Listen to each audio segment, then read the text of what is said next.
I'm Yaneli, also known as Miss Be Helpful, with another FinCap Friday brought to you by NGPF. Nearly 1 out of every 4 Americans who takes prescription medications says that it's difficult for them to afford the cost of their medications.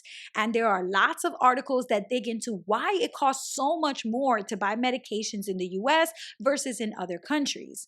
For example, one popular medication used to treat conditions like arthritis and psoriasis costs about $1,470 for 40 milligrams in Germany, but in the US, the same amount is $4,480.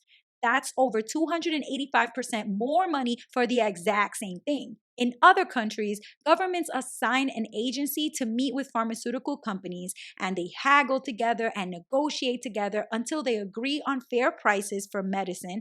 And if they cannot agree on a price, then the government just won't buy those medications and the pharmaceutical companies won't be able to make profits. So everybody is incentivized to work together in order to find fair prices that make medications affordable for everyday people. But in the United States, things are different. There's no regulating or negotiating prices for prescription medications. The United States allows pharmaceutical companies to set their own prices, and every medication that's proven to be safe is allowed to be available at pharmacies and hospitals. Some people say, so what? This happens with other goods like luxury items, which are often way cheaper in other countries versus when you shop in the US. For example, Louis Vuitton purses can be 30% cheaper when you buy them in Paris.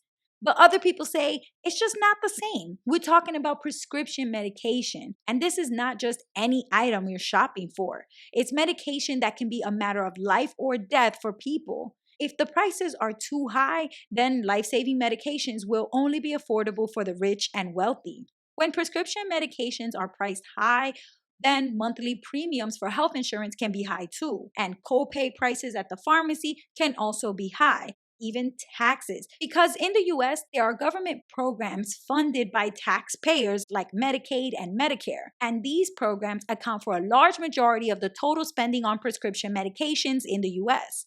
This problem caught the attention of Mark Cuban, who is a billionaire entrepreneur, Shark Tank judge, and owner of the Dallas Mavericks. He believes that it's unacceptable that politicians have not passed laws that will prevent pharmaceutical companies from charging ridiculously high prices for prescription medications in the US. And so he decided to create a solution.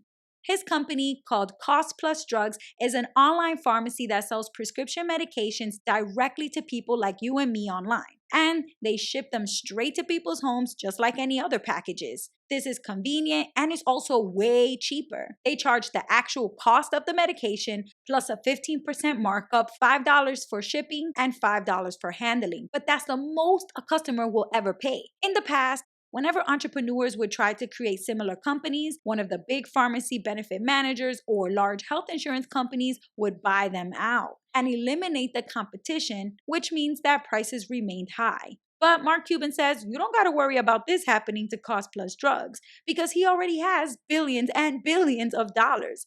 For him, the company is about creating a solution to help millions and millions of people in the US who need access to affordable medications. It's not about maximizing profits. But what do you think? Who should ultimately be responsible for finding a solution to this high cost of prescription medication problem in the US?